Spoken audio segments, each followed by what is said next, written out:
Jokowi akhirnya berbicara soal pagar laut sepanjang 30 km di utara Jakarta atau di Tangerang, karena kita sudah menunggu-nunggu komentar dari Pak Jokowi gitu. Karena menteri-menterinya, orang-orangnya, relawannya gak ada satupun yang berani bicara soal pagar laut. Dan hari ini Pak Jokowi akhirnya merespon, meskipun responnya sangat-sangat mengecewakan karena normatif sekali. Ketika ditanya sama wartawan terkait pagar laut, Pak Jokowi cuma minta agar ini dicek, ini diinvestigasi, ini coba diteliti apakah proses legalnya ini memang sudah dilalui atau enggak, sudah dilalui dengan baik atau tidak. Jawaban macam apa? Ya, karena untuk seorang yang pernah menjadi presiden di Republik Indonesia, yang katanya semua laporan data sampai ke tangannya, ke mejanya, semua laporan dari BIN, dari semua pihak-pihak terkait gitu ya, yang punya data itu sampai diketahui oleh Pak Jokowi, bahkan daleman-daleman partai juga diketahui oleh presiden. Masa komentar soal pagar laut sepanjang 30 km cuma minta agar media mengecek? Ya, sampaikanlah apa yang diketahui oleh Pak Jokowi seharusnya gitu ya. Jadi komentar yang sangat normatif seperti ini itu jadi mirip dengan komentar soal putusan MK yang kemudian meloloskan Gibran sebagai cawapres. Kan jawabannya mirip. Ya, silahkan. Silahkan, itu aturan di MK gitu ya. Kita tidak terlibat, itu kewenangan MK. Kita tidak bisa intervensi. Kan sama seperti itu gitu. Soal pagar laut ini malah meminta agar media investigasi. Padahal kan media sedang nanya kepada Pak Jokowi, orang yang punya data, yang tahu betul terkait pagar laut sepanjang 30 km itu. Jadi kalau kita bicara soal prosedur, apakah ini legalnya sudah diikuti, dilalui dengan baik atau tidak, pasti sudah baik gitu. Makanya kemudian bisa muncul SHM atau HGB. Itu kan adalah tanda bahwa prosesnya itu memang sudah dilalui dengan baik. Tapi kan kita tidak berharap jawaban yang seperti itu.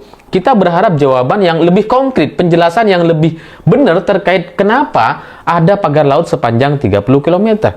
Jadi jawaban Pak Jokowi yang seperti ini justru menurut saya jadi semakin meyakinkan kecurigaan masyarakat atau publik terhadap Pak Jokowi sebelumnya. Karena banyak orang curiga bahwa ini kayaknya adalah perseteruan antar elit gitu ya, antar penguasa dengan mantan yang sudah tidak berkuasa. Yang kemudian orang-orangnya diusili gitu kan. Ya, karena kalau Pak Jokowi bilang seperti cuci tangan, seperti nggak tahu, dan malah meminta agar media melakukan investigasi, itu kan adalah sebuah kemustahilan. Untuk sebuah pagar sepanjang 30 km, untuk luas lahan sampai lebih dari 1000 hektar, rasanya tidak mungkin seorang presiden itu tidak tahu aktivitas ini. Mustahil gitu. Apalagi dalam banyak kesempatan Pak Jokowi ini sering sekali satu panggung, satu forum dengan aguan, dengan pengusaha yang dicurigai adalah pemilik dari pagar-pagar laut ini. Ya, kalau soal SHM atau HGB-nya kan memang sudah terbukti.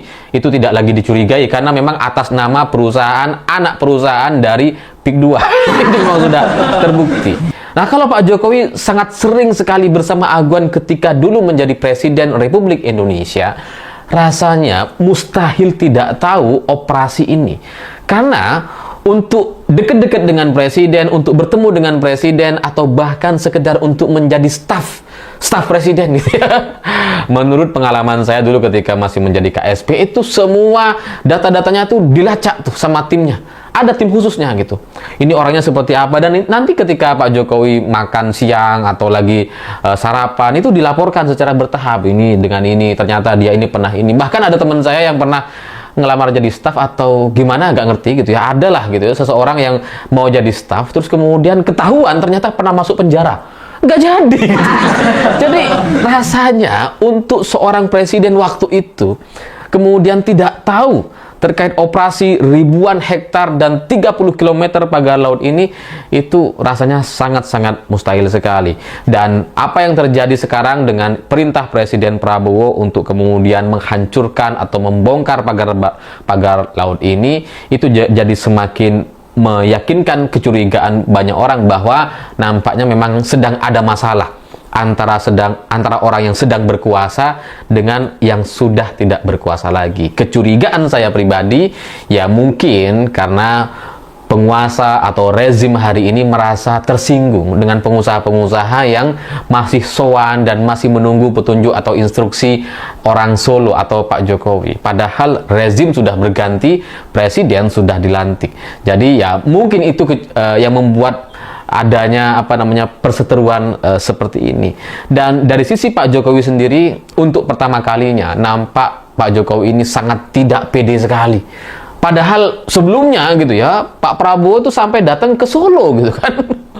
Sangat percaya diri sekali biasanya Pak Jokowi. Tapi untuk menanggapi, merespon atau memberikan komentar terkait pagar laut ini, Pak Jokowi nampak sangat-sangat tidak percaya diri untuk memberikan pembelaan terhadap pagar laut. Dan semua anak buahnya, relawan, orang-orang yang jadi menteri sekarang semuanya takut dan diem.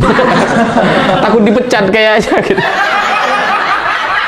Padahal setahu saya tim komunikasi Pak Jokowi itu masih orang-orang yang sama gitu ya, masih orang-orang lama yang seharusnya secara kemampuan dan secara data dan bagaimana cara mereka membangun narasi-narasi positif terkait pemerintah itu sangat-sangat memungkinkan untuk membalikkan keadaan.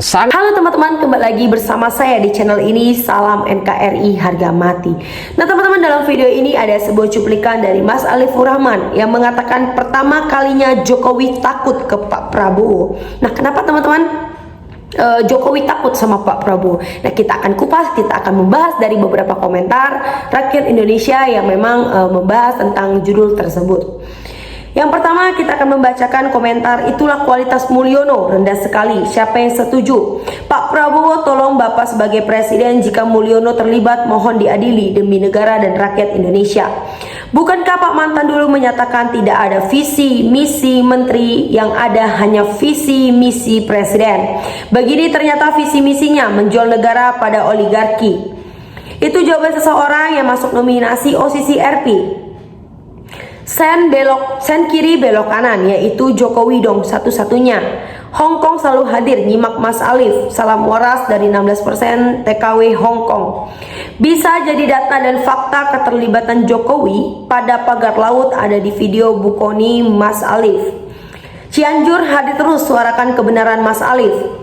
Liciknya Mulyono tiada duanya. Dari presiden sebelumnya dia di setiap menteri nitip yang pro, dia guna melancarkan akal busuknya dan membela 9 naga daripada rakyat yang kelaparan karena sempitnya lapangan pekerjaan.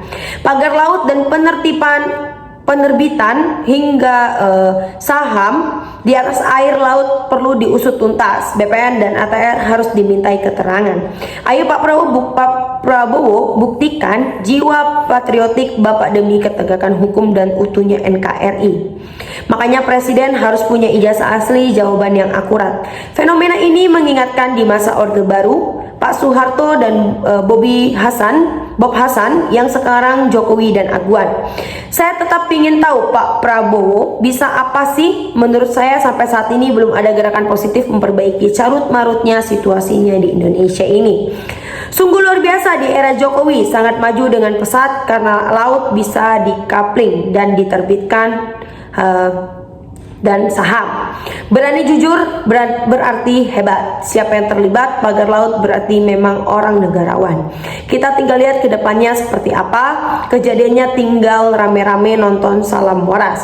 Akhirnya cawe-cawe Jokowi gagal. Harapan Jokowi untuk mendapat perlindungan Prabowo dari kejaran hukum atas segala skandal dan penyelewengan yang pernah dia lakukan selama jadi pemimpin hari ini terbukti gagal.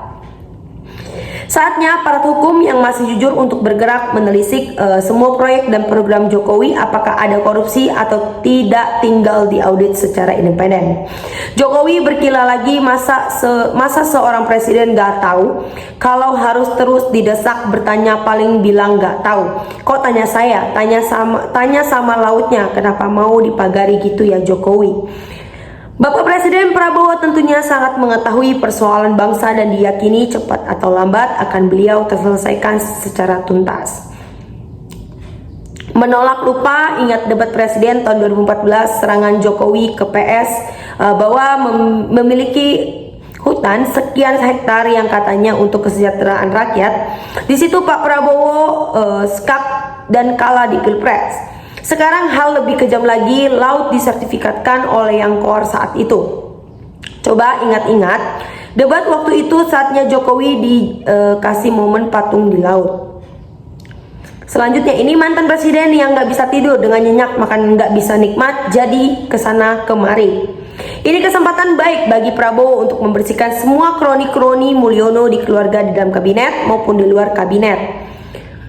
Kasihan dan miris sekali Pak Jokowi, akhir dari kepemimpinannya penuh dengan kenistaan. 10 tahun Pak Jokowi memimpin hampir tak ada cacat sama sekali. Sebetulnya sih saya sebagai orang bawah ingin sekali menjunjung tinggi mengingat perjuangan Pak Jokowi yang pantas.